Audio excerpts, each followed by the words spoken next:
Hey, what's up, guys, and welcome back to Cam's Retro Gaming. So, question for you: are you a gamer or a collector?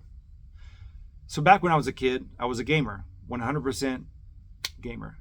The games I had, I purchased, got for a birthday, holiday. Those are the games I wanted to play. If I didn't like those games, I sold them, traded them for something else. I also rented a lot of games.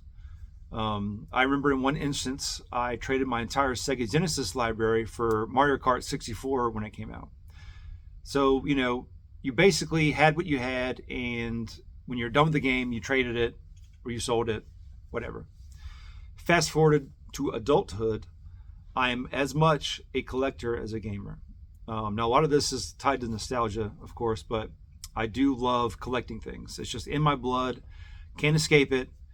It is just part of me. So, for example, Sega Game Gear.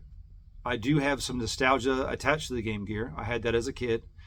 And same thing with the Game Boy. A lot of nostalgia for those consoles, a lot of road trips. But I'm not, for those consoles, I'm trying to get complete sets. I do have the complete Game Gear set. I'll probably never get the Game Boy set because I'm being very casual about it and not trying to spend much money. But I'm probably 90% collecting at this point, and then 10% gaming. If you look at sort of the opposite end of the spectrum, the PS4, PS3, and Nintendo Switch, I have under 5 games per console. I'm pretty much a pure gamer. When I finish those games, I typically sell them. I don't have any attachment to them. I don't need that as like shelf candy or kind of trophies of games I completed.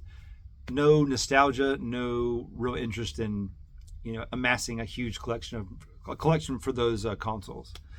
Now, for some consoles like PS1, Sega Genesis, it's a little bit of both. Now, I'll kind of go into the games I'm not 100% like super excited about, but I'll typically take some risks, grab some games that look cool, or they may not be my favorite games, but I think they're unique, and I'll grab those. But I do intend on playing them all.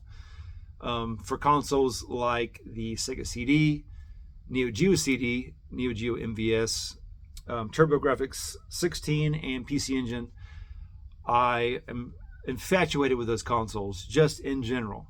So I buy whatever I can within reason. Okay, I'm not going to buy stuff that's expensive. I know I'm not going to play, but if it's a game that's a good deal, even if it's a sports game for the PC Engine, I'm going to buy it if I don't have it, just because I love those consoles.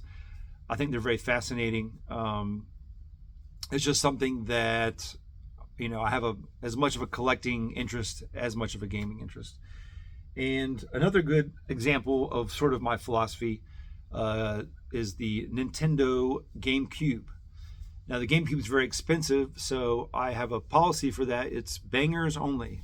What does that mean? It means I only buy the games I intend to play that I absolutely know are good. I don't really go off the beaten path too much.